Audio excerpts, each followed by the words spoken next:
It's an honor to meet you. I want to thank you. You did a phone interview with us earlier. It was a big hit with the audience. So if you get as close, yeah, there you go. Perfect. Tell us, first of all, talk to us a little bit about what happened in the last debate. Because what happened with Governor Perry and some of the statements he made, it got a little heated. There you go.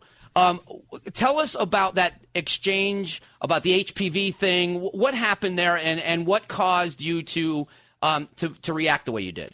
Well, I was asked a question about the HPV and the fact that the governor had unilaterally by himself issued an executive order, which really had the effect of a law. And the way that government works, you have to get a law through the House, through the Senate, and then the governor or a president has to sign it into law. In this case, the governor had abused his executive order privilege, and he, in effect, wrote a law. And that law had pretty significant implications on liberty because it mandated that all little girls 11 or 12 years old, before they could go into sixth grade, had to have a mandated government injection into their body.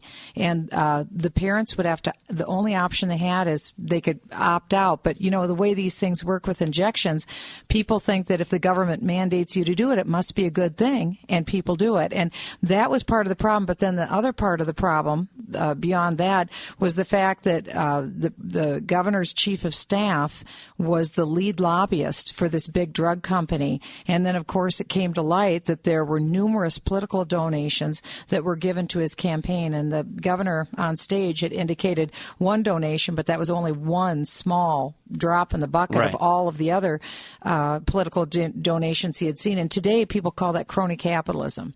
It's this pay-to-play idea, you know, that when you're a politician, whether you're a governor or whether you're a president, and people donate to your campaign, are you giving them appointments? Are you giving them special favors? In this case, it was a mandate, and this big drug company stood to make potentially millions of dollars in Texas. And nationwide, this company was trying to mandate or trying to get governors to do this all across the country.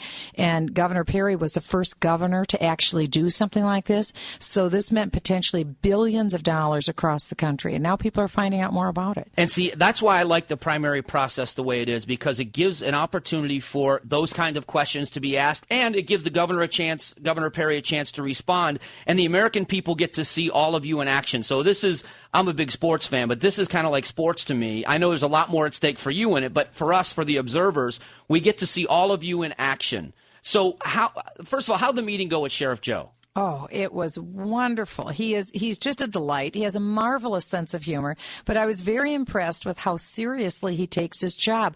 Sheriff Joe is an unusual person who actually believes you should enforce the law. If only the President of the United States understood you have to enforce federal law when it comes to border security. And so that's why I'm so proud of him, proud of Governor Jan Brewer, and I can't wait to come back and we'll do a tour down on the border and maybe go back and see the tents that Sheriff Joe has set up. So I'll be back. Did he give you pink boxers? Of course. Of course he did. I wouldn't have left his office. I got his book and I got the pink boxers, and he wrote on the pink boxers to my husband. So I'm very glad. It's interesting that a lot of people don't know that about Sheriff Joe. He does have a great sense of humor, but wonderful sense of humor. And he gets this racist moniker all the time, and that's what people. It's the easy thing to throw at him. But here's a guy that that's changing the story, though. Absolutely, because it is not about racism.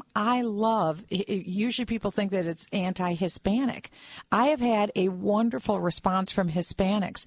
I love Hispanic Americans. But this is about, do we obey the law or don't we obey the law? And the federal government is continually rewarding people who break the law, and they're punishing people who observe the law. This is ridiculous, and we shouldn't do that anymore. Well, then let me ask then some Arizona pertinent questions. When it comes to border security, we keep hearing the border's more secure than ever before, and then everybody laughs about that lives in Arizona.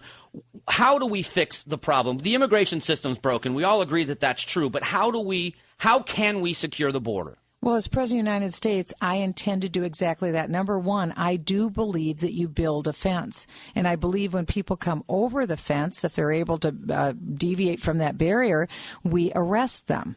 we enforce the law. If we would only enforce the laws that are on the book, and if we would tell the border agents that we have your back, as President of the United States, I would tell the border agents, I will have your back. Enforce the law. If you as a border agent aren't breaking the law yourself, I'll have your back. But we need to do the same with ICE agents in their interior. This isn't just an Arizona-specific problem. This is a national problem dealing with people who are breaking the law by coming into our country illegally. So I would enforce the law with ICE agents as well. Okay, one last question, because can I ask one more question, and then we're done. What is the key issue in this campaign? What is it that you're going to bring that's going to win this for you to show America you can change here? What's the key issue? Well, number one, I know how to turn the economy around. I'm a former federal tax litigation lawyer. I'm also a job creator myself. I know what we have to do to turn the economy around. I know how to create millions of jobs. But I want people to know that there's no one else in this campaign more committed than I am to the repeal of Obamacare. Obamacare is socialized medicine. It will kill at least 800,000 jobs. It will destroy the medical system in the United States, and it will bankrupt the country. We only have one shot at repealing Obamacare. It's 2012. Okay. And we can't have anyone who's been dicey about the constitutionality of Obamacare to trust them to actually repeal this bill. I will repeal it, and that's what I want people to know. All right. Well, I want to thank you. I know we're getting the sign. I know that you have other things you have to do. Hey, thank Mike, you so much for being here. Thanks again, and thanks to all your listeners. Bye, Mike. You've been here with Michele Bachmann, candidate for president, and out she goes. Take care. Thank you very much. We'll be back in just a moment.